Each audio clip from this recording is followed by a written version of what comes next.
L'Hopital's rule is a really popular method for introductory calculus students to evaluate limits of indeterminate forms, but it doesn't always convey a lot of conceptual understanding.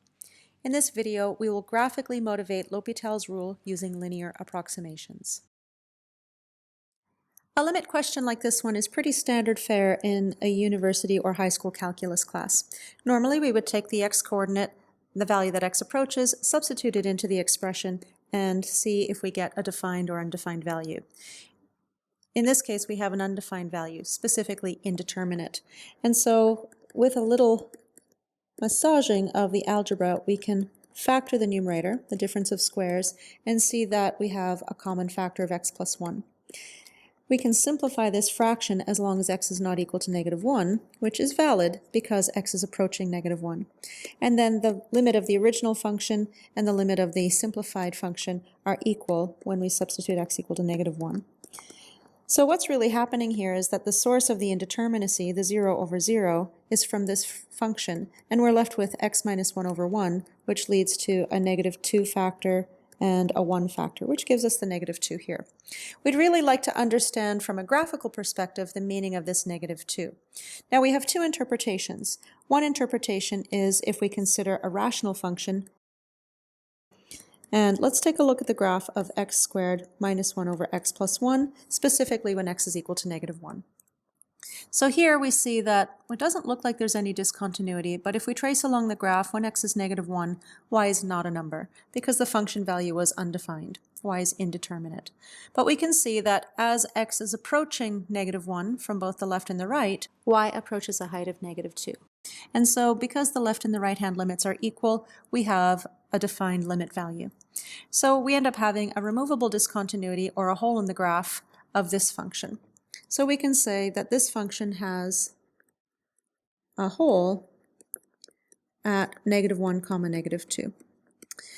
But there's another interpretation of this expression, of this limit expression, where we consider that this is now a delta y over a delta x expression. So let's consider looking at this from a second perspective, namely the limit as x approaches a of f of x minus f of a all over x minus a. So we can link this to our given limit expression, and we can see that we have x squared minus -1 squared, where the a value of -1 is squared. So we get x squared minus 1 in the top, all over x minus -1, which gives us the x plus 1 in the denominator. So this tells us that the expression is equal to the derivative of f, a continuous function. In this case, f of x is equal to the continuous polynomial x squared. And this whole expression is the derivative of f evaluated at the given x-coordinate. So this is going to be the derivative of x squared evaluated when x equals -1, and we can see that the derivative of x squared is 2x, and evaluated when x is -1, we again get -2. At this x-coordinate, we have a tangent slope. And so we are really looking at a point x comma y on the graph, namely at -1 for x, and -1 squared on the function y equals x squared, and we have a tangent slope of -2. So we're going to look at this graph, y equals x squared, and confirm that the tangent slope is -2, which is another interpretation of this limit. So we'll use a different color graph for a different function and for a different interpretation. So if we lock on that point -1, 1, and we zoom in far enough, this smooth differentiable curve eventually looks like a line. And the line that it looks like will be its tangent line. So let's zoom back out, and knowing that the x and the y coordinates are -1, 1, and the tangent slope at that point is -2, we can write the equation of the tangent line to that curve as, let me draw it in a different color to make it stand out, y minus -1 equals the -2 slope times x minus -1, which is going to be x plus 1. So there we have our tangent line to that curve at that x-coordinate, -1. And locking on and then zooming in, we should see, by zooming in far enough, that the curve and the tangent line look the same. And so we get a good sense that the tangent line approximates that curve at the x-coordinate of -1. So we feel fairly confident graphically that we've got the correct derivative value for that function x squared at x equals -1. Okay, so these are two interpretations of this limit, and therefore there are two different ways of evaluating the limit, one algebraically and one using the limit definition of the derivative. Once students learn about derivatives, there's a third method that becomes very popular for evaluating indeterminate forms of limits, and that method is called L'Hopital's rule. Using L'Hopital's rule as a machine for getting an answer doesn't give a lot of conceptual understanding. So in this video, we are going to motivate L'Hopital's rule graphically by using linear approximations to the numerator and denominator functions for an example like we just saw. L'Hopital's rule says that if we have the limit as x approaches a of a rational function, and either the numerator and the denominator both approach 0, or the numerator and the denominator both approach infinity, then we can apply L'Hopital's rule given that, in addition, g prime, the denominator function's derivative, is non-zero for a certain x value in an interval around x equal to a, as long as the limit as x approaches a of f prime of x over g prime of x exists.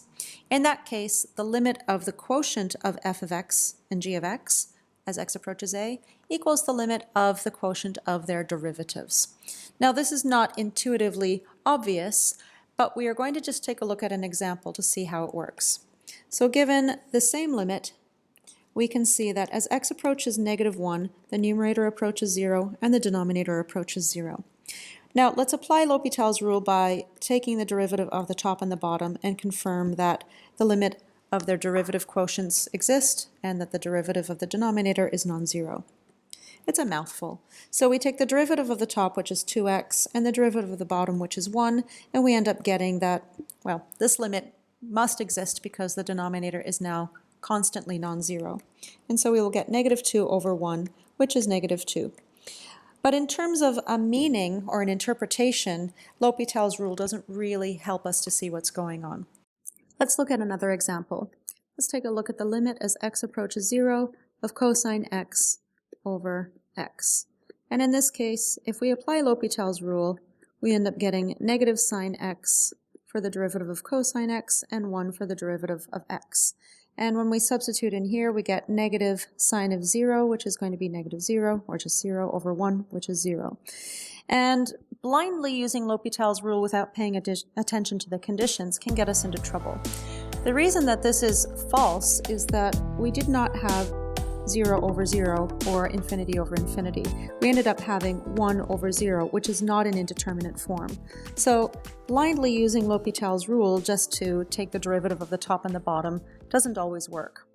But again, we have no idea what this means, and so to intuitively understand that our working out doesn't make sense if we hadn't caught this condition in the first place isn't clear. Let's take a look at another indeterminate form. Very similar to the previous one, if we work out the limit directly, we get 0 over 0, and then if we apply L'Hopital's rule, we can take the derivative of the top and the bottom, which is cosine x over 1, and in this case, we end up getting cosine of 0, which is 1 over 1. And so we have a limit value of 1. Now, we could go back and say, okay, we've worked this out using L'Hopital's rule, but let's interpret this graphically to a rational function r of x, which is sine x over x. We know that at x equal to 0, there's a domain restriction. The denominator can't be 0, and that happens when x is 0. So the domain is x contained in the reals except for 0. But because the limit exists, we end up having a removable discontinuity or a hole in the graph at 0 for x and 1 for y. So the meaning of this value is the y coordinate of the hole. And we can take a look at that graph to confirm. So let's take a look at the graph. I'll make this one blue. Y equals sine x over x. And indeed, it doesn't look like we have any discontinuity, but algebraically we know that there's a discontinuity at x equal to 0. And so indeed, this is going to be a hole in the graph at 0, a height of 1. We could look at this limit from another perspective. We could see again that this looks like the limit definition of the derivative. So if we took a look at a different function, we could see that sine x over x is really sine x minus 0 over x minus 0. And this is going to give us the limit as x approaches 0 of sine x minus sine of 0 all over x minus 0, which has the form of the derivative of this f of x function. So we have f of x is equal to sine of x, which is a continuous function for all reals, and this limit is the limit definition of the derivative of sine of x evaluated when x is equal to 0. Now the derivative of sine x is cosine x, and cosine at 0 is equal to 1, which is the same value we got here. But now we have an ordered triple of an x-coordinate, a y-coordinate, and a tangent slope value of 0 for x, sine of 0, which is 0 for y, and 1 for the tangent slope. So let's look at the graph of sine x now, instead of sine x over x, to really consolidate that this is a different function. I'll use a different color. And here we see that at x equal to 0, y is 0. And if we zoom in far enough, not only is the graph continuous, but the graph is also differentiable. It looks like a single tangent line. And so we're going to come up with the slope of that single tangent line. Let's zoom back in a little bit. It's gone a bit far. And the slope of that tangent line is 1, so let's just graphically confirm y minus 0, or y, equals 1 times x minus 0, which is just y equals x. And I'll just change the color here. And if we zoom in far enough, we can see that the sine function looks like its tangent line, y equals x, when we zoom in far enough at x equal to 0. So we have graphical confirmation that we've got the right tangent slope using the limit definition of the derivative. Up until now, we've had denominators that were linear functions or linear polynomials in x. So let's take a look at a slight variation so that we can start using a linear approximation to motivate, as I said, L'Hopital's rule. Let's just evaluate this first. Again, we get 0 over 0 by direct substitution for x equal to 0. Now, one way to use the last limit, namely that the limit as x approaches 0 of sine x over x is equal to 1, we could use this indeterminate form, which was determined to be the limit value of 1, by recognizing we can factor an x in the denominator. Now this is all well and good. It leads us to the right answer, and we can use limit properties to break apart the expression. I'm just going to skip a couple of steps, and we can break this apart as the product of two limits as x approaches 0. And we can see that the first limit value is 1, and the second limit value is 1 over negative 2. And so the overall limit is negative 1/2.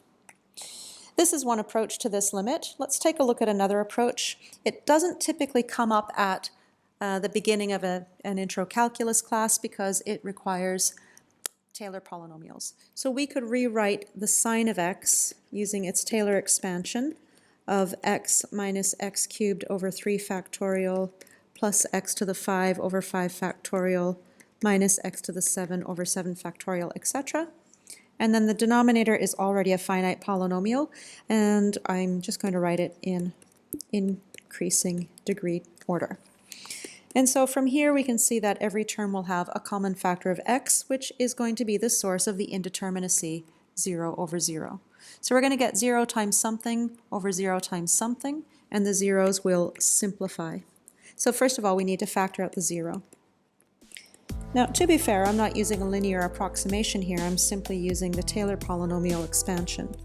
And so when we factor out the x, we get 1 minus x squared over 3 factorial plus x to the 4 over 5 factorial minus x to the 6 over 7 factorial, etc.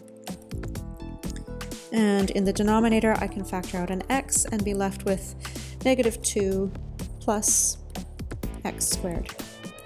And substituting, we can simplify the 0 over 0 or the x over x common factor, and then we end up having a substitution for x equal to 0, which makes all of these terms to infinity 0, leaving the 1 and leaving the negative 2, so we again get negative 1/2.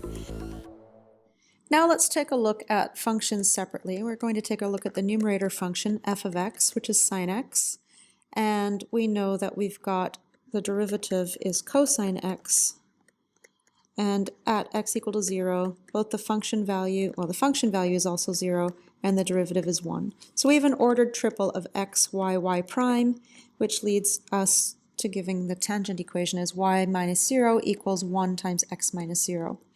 So the tangent line is y equals x. And we saw that graphically a moment ago. Y equals x is the tangent line at x equals 0 to the sine x graph.